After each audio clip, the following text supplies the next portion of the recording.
जय हिंद। अभ्यास online class की इस नए वीडियो में मैं कृष्ण आप सभी का स्वागत करता हूं। आज का वीडियो बहुत ही महत्वपूर्ण होने वाला है उन सभी कैंडिडेट के लिए जो कंपटीशन एग्जाम के लिए प्रिपरेशन कर रहे हैं, चाहे वो पटवारी की एग्जाम के लिए हो या फिर दोस्तों छात्रावास अधीक्षक के लिए या फिर कोई भी व्यापम का एग्जाम हो या फिर CGPSC या फिर कोई भी PSC का हो। ठीक है, क्योंकि उसमें कंप्यूटर से रिलेटेड क्वेश्चन पूछा जाता है और लगातार हम प्रिपरेशन कर रहे हैं दोस्तों। लगातार क्लास के माध्यम से हमारा आज का ये 6वां क्लास है जिसमें हम कंप्यूटर का इतिहास है, हम उसके विकास के बारे में जानेंगे और साथ ही साथ कंप्यूटर की जो पीढ़ी चल रही है उसके बारे में भी हम इसमें वीडियो में डिस्कस करने वाले हैं। तो दोस्तों वीडियो को लास्ट तक जरूर देखिए और कंप्यूटर के लिए कौन सा बुक आपके लिए बेस्ट होगा मैंने नीचे डिस्क्रिप्शन में लिंक दे रखा है। और साथ ही साथ दोस्तों ओल्ड क्वेश्चन पेपर जो पटवारी का है, छात्रावास अधीक्षक का है, उसके लिए मैंने प्लेलिस्ट बना रखा है, उसको भी जरूर देख लीजिए। तो पहले दोस्तों इस क्लास को अटेंड कर लीजिए फिर उसको देखिएगा। तो चलिए दोस्तों वीडियो स्टार्ट करते हैं।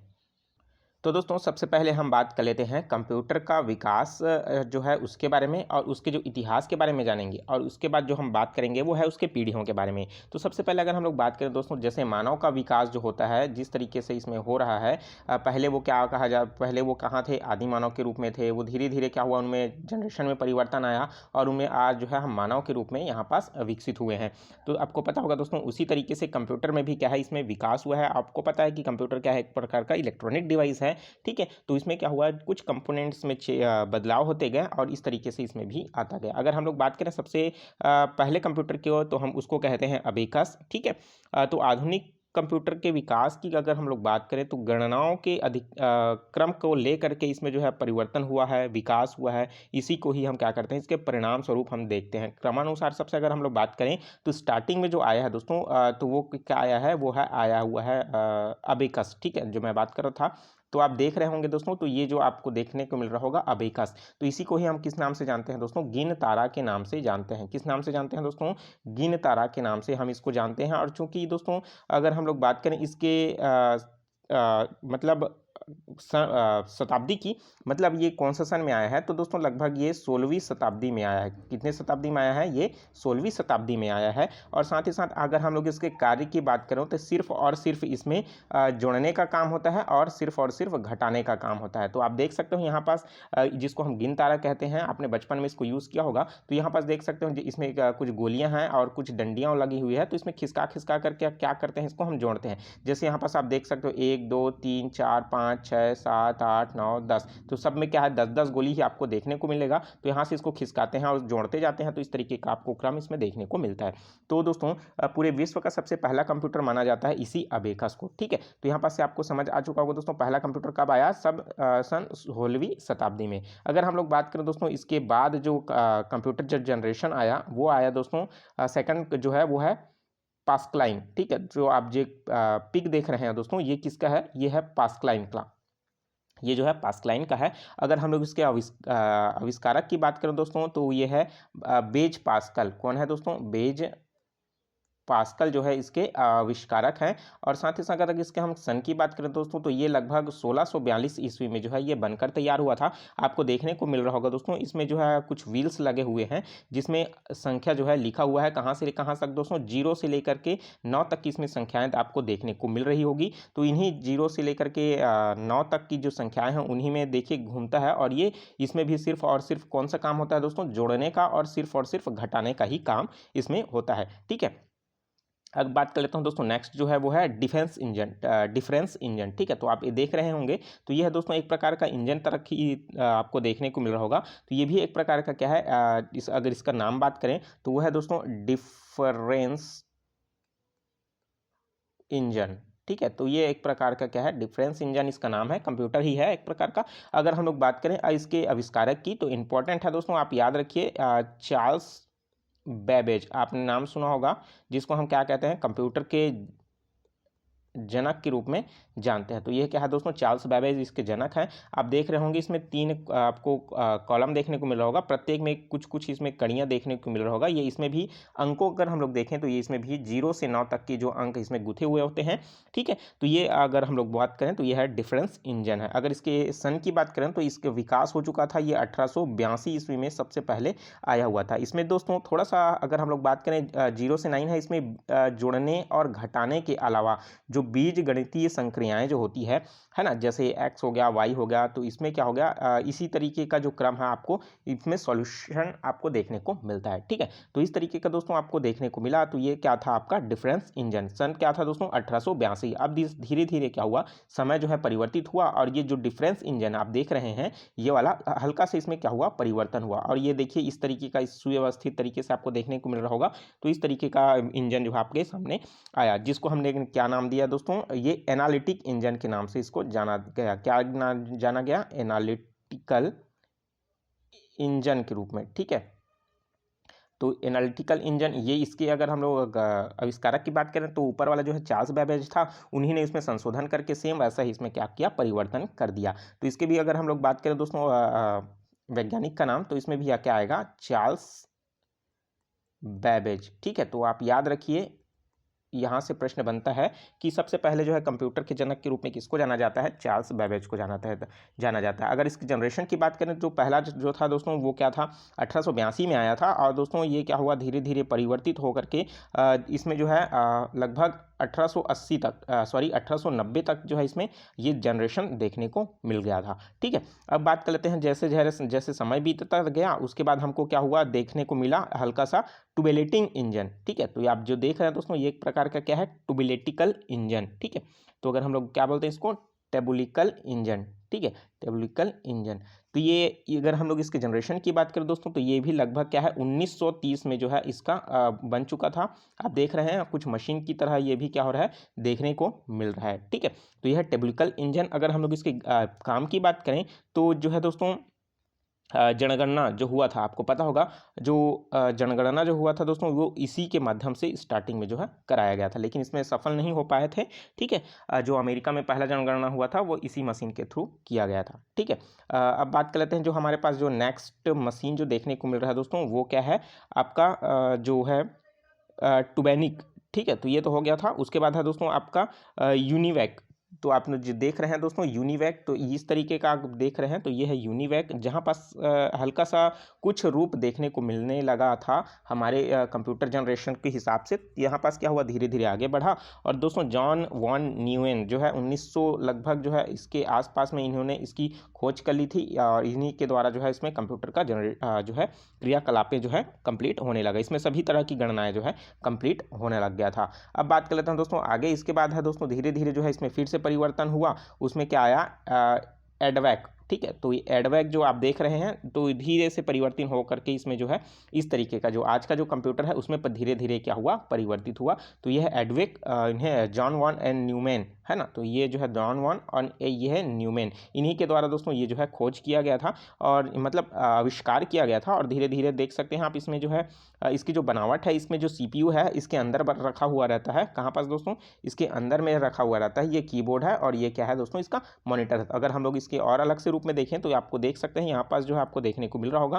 तो ये वाला स्क्रीन जो है इसका ये हो गया है और अंदर का CPU और ये है कीबोर्ड इस तरीके का। ठीक है, तो धीरे धीरे यहाँ पास जो है परिवर्तन हमको देखने को मिला और धीरे धीरे क्या हुआ, इसमें जो है विकास होते गया। अब बात कर लेते हैं दोस्तों अगर हम लोग इसकी पीढ़ियों के बारे में, तो इसके भी अलग अलग पीढ़ी आपको देखने को मिलता है। तो सबसे पहले हम लोग इसमें बात कर लेते हैं दोस्तों, तो दोस्तों हम बात कर लेते हैं कंप्यूटर के पीढ़ियों के बारे में। चूँकि हमने इतिहास और उसके पुराने जो जनरेशन है उस हिसाब से हमने देखा, तो अब हम इसके अनुसार हम इसके पीढ़ियों को देखते हैं। तो सबसे पहले अगर हम लोग बात करें इसके प्रथम पीढ़ी की बात करें, तो अगर इसके सन है ना, क्योंकि हम सन में बांटेंगे तो ज़्यादा अच्छे से हमको समझ आ जाएगा। तो दोस्तों ये लगभग 1946 से दोस्तों 1956 तक। ठीक है, कब से कब तक दोस्तों, 1946 से 1956 तक को क्या कहा जाता है, फर्स्ट जनरेशन के रूप में जाना जाता है। और यहाँ पास जो है इसके जो कंपोनेंट है, इलेक्ट्रॉनिक कंपोनेंट है, वो क्या था दोस्तों, वैक्यूम ट्यूब। आप जो देख रहे हैं ये वैक्यूम ट्यूब है, अर्थात बीच में जो है दोस्तों कोई भी हवा नहीं होता, निर्वात की स्थिति होती है, जहां पास क्या होता है, ये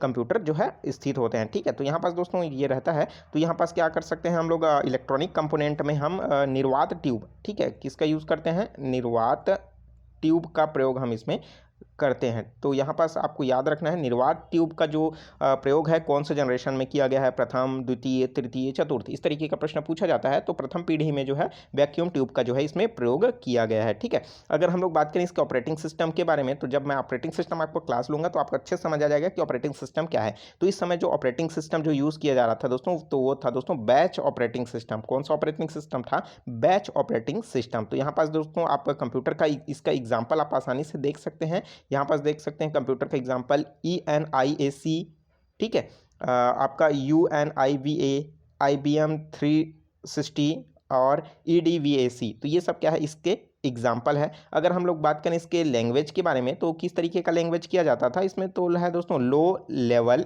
लैंग्वेज। तो LLL मतलब लो लेवल लैंग्वेज का प्रयोग किया जाता था। और दोस्तों अगर हम लोग इसके भंडारण, अगर मेमोरी की बात करें दोस्तों, मैंने पिछले क्लास में लिया है मेमोरी का, तो मेमोरी के रूप में इसमें जो है पंच कार्ड का प्रयोग किया जाता था। पंच कार्ड का, तो आप इसको याद रखिए, पंच कार्ड जो है एक प्रकार का स्टोरेज डिवाइस के रूप में प्रयोग किया जाता था मेमोरी कार्ड को। ठीक है, तो यह दोस्तों फर्स्ट जनरेशन। अब बात कर लेते हैं दोस्तों सेकंड जनरेशन। धीरे धीरे क्या हुआ, समय बीता, देखिए 1946 से 1956 फर्स्ट जनरेशन है। उसके बाद दोस्तों जी इसमें जो आता है वो है सेकंड जनरेशन। तो सेकंड जनरेशन जो है दोस्तों वो कहाँ से कहाँ तक रहेगा, अगर हम लोग देखें तो देखिए फर्स्ट जनरेशन तो 1956 तक आया, मतलब 10 साल का ही रहा, 1946 से 1956। और हम लोग बात करें तो ये कब से कब तक रहा दोस्तों, तो ये हो जाएगा 1957 से लेकर के लगभग ये 1965 तक का जो जनरेशन है उसको सेकंड जनरेशन के रूप में जाना जाता है। और साथ ही साथ दोस्तों इसमें जो इलेक्ट्रॉनिक कंपोनेंट जो यूज़ किया गया था वो था इसमें ट्रांजिस्टर। आप ये को याद रखना है जो मैंने बताया, ट्रांजिस्टर। तो ट्रांजिस्टर क्या होता है दोस्तों, एक प्रकार का 3 टर्मिनल वाला एक इलेक्ट्रॉनिक कंपोनेंट होता है जो यहाँ के जो कार्य है उसको संपन्न कराया जाता है।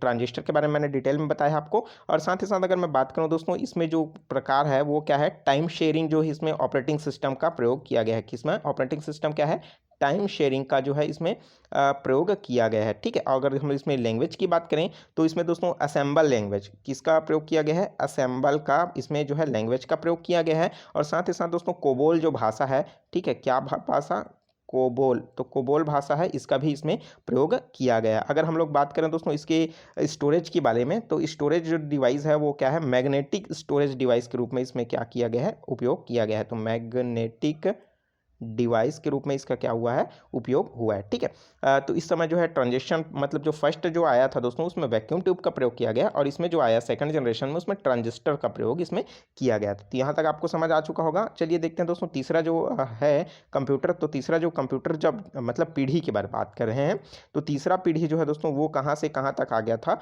तो ये लगभग 1900 जो हमने देखा था दोस्तों 65 है ना, 1965 से लेकर के 1975 तक का जो सन है वो तृतीय पीढ़ी के रूप में इसको जाना जाता है। अगर हम लोग बात करें इसमें, अगर हम तो उसमें पूरी तरीके से आईसी, जिसको हम लोग क्या कहते हैं, इंटीग्रेटेड सर्किट जो बोलते हैं, उसका इसमें प्रयोग होने लगा। ठीक है, अगर हम इसके ऑपरेटिंग सिस्टम की बात करें, ऑपरेटिंग सिस्टम के, तो इसमें जो है दोस्तों रियल टाइम शेयरिंग जो था उसका इसमें जो है प्रयोग किया गया। अगर हम लोग इसके लैंग्वेज की बात करें तो इसमें किस तरीके का भाषा का प्रयोग होने लगा दोस्तों, इसमें पास्कल भाषा का प्रयोग होने लगा। और जो है इसमें बेसिक जो हम यूज़ करते हैं है ना, उसका इसमें प्रयोग होने लगा। ठीक है, जिसको हम कोडिंग डिकोडिंग की तरह की बोलते हैं, लेकिन वो जो है आपको फोर्थ जनरेशन में जो है कोडिंग डिकोडिंग देखने को मिलता है। ठीक है, तो थर्ड जनरेशन में सिर्फ इतना ही है दोस्तों।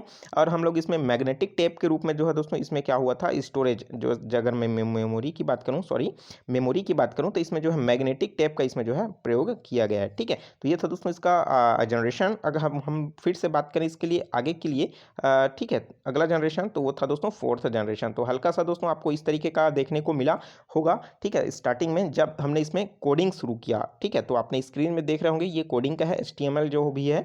ठीक है, तो अगर हम लोग इसके सन की बात करें तो ये है दोस्तों 1975 से लेकर के 1990 तक का जो समय है उसको क्या कहा गया, फोर्थ जनरेशन के नाम से इसको जाना गया। ठीक है, फोर्थ जनरेशन के नाम से इसको जाना गया। अगर हम लोग बात करें इसके इलेक्ट्रॉनिक कंपोनेंट के लिए, तो इसमें जो है आपका आईसी भी प्रयोग हुआ।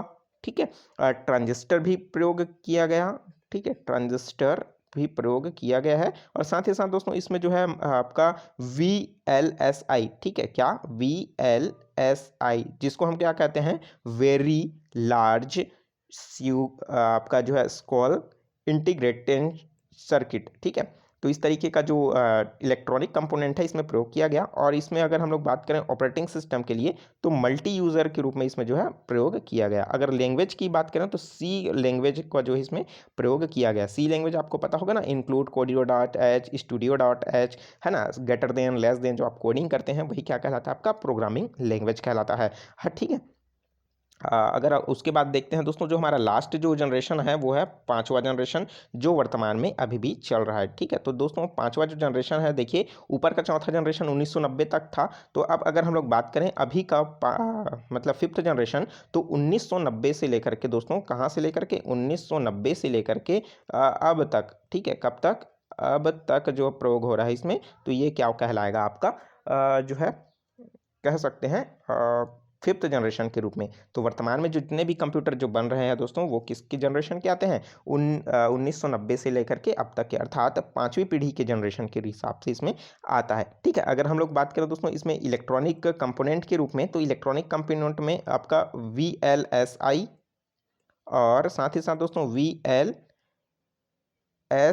भी इसमें जो है शामिल है। अगर हम लोग बात करें इसके ऑपरेटिंग सिस्टम के बारे में, तो आपको पता होगा कौन सा ऑपरेटिंग सिस्टम आप यूज़ करते हैं, तो दोस्तों विंडोज़ है। ठीक है, और साथ ही साथ दोस्तों आप जो है यूनिक्स और डॉस ऑपरेटिंग सिस्टम का जो है वर्तमान में यूज़ किया जा रहा है। ठीक है, अगर हम इसके प्रोग्रामिंग लैंग्वेज की बात करें तो पहला जो था दोस्तों फोर्थ जनरेशन में हमने सी प्रोग्राम को देखा था। उसके बाद आपका जो वर्तमान में जो पांचवी पीढ़ी में वो एडवांस हो गया। पहले आ गया इसमें क्या क्या आ गया दोस्तों, पहला तो लैंग्वेज में C प्लस आ गया, उसके बाद क्या आ गया C प्लस प्लस आ गया, उसके बाद क्या आ गया आपका जावा आ गया, उसके बाद क्या हो गया दोस्तों और भी जो है अन्य प्रोग्रामिंग लैंग्वेज जो है इसमें इंक्लूड हो गया। अगर हम लोग बात करें इसके मेमोरी के बारे में, तो दोस्तों इसमें जो है ऑप्टिकल डिस्क का प्रयोग होने लगा। किसका प्रयोग होने लगा, ऑप्टिकल डिस्क का जो है इसमें प्रयोग हुआ, जिसको हम CD कहते हैं। आपने देखा होगा CD यहाँ पास, ठीक है, तो यहाँ पास जो है आपको लगा रहता है। उसी तरीके से आपका जो मैग्नेटिक टेप है ना, जिसको हम लोग क्या कहते हैं, हार्ड डिस्क कहते हैं, HD। ठीक है, तो यहाँ पास जो है इसका इसमें प्रयोग होने लगा। तो ये वर्तमान का जो है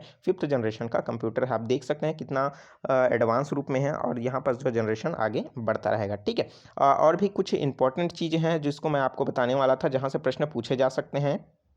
तो दोस्तों जो सेकंड पीढ़ी है उसमें हमने किसका प्रयोग किया था, हमने जो है इसमें प्रयोग किया था ट्रांजिस्टर का प्रयोग किया था। तो ट्रांजिस्टर का जो खोज है वो अमेरिका के वैज्ञानिक जॉन वाल्डिंग, विलियम जो शॉकले है, और वाल्टन ब्रेटन ने जो है इसका खोज किया था। और इसकी खोज के लिए दोस्तों इन्हें नोबेल प्राइज़ से भी नवाजा गया था। इस पीढ़ी में दोस्तों कोबोल फोटोन नामक जो उच्च स्तरीय भाषा, इसका प्रयोग किया गया। और इसमें जो है दोस्तों IBM, जो मैंने बताया IBM जो मशीन है, मतलब इंटरनेशनल बिजनेस मशीन, जो पहली कंपनी आई थी कंप्यूटर से रिलेटेड, वह इसमें काम किया था। ठीक है, और इसमें जो है दोस्तों सबसे पहले IC, इसके बाद जो आया उसमें क्या हुआ, IC का जो प्रयोग होने लगा, तीसरा जनरेशन। ठीक है, तो उसमें जो है पूरी तरीके से मल्टी प्रोग्रामिंग जो है इसमें शुरू हो गया था। ठीक है, अगर चतुर्थ की बात करें तो उसमें मल्टीटास्किंग भी शुरू हो गया था। और चतुर्थ जो है आपका श्रेणी, ठीक है, उस समय जो है थर्ड पीढ़ी तक कोई भी नेटवर्क सामने नहीं था, लेकिन जो चौथी पीढ़ी आई जिसमें इंटरनेट भी सामने आ गया, और दोस्तों पूरी तरीके से क्या हुआ, नेटवर्क का जो है लाइन आ गया, मतलब नेटवर्क के रूप में आपका जो है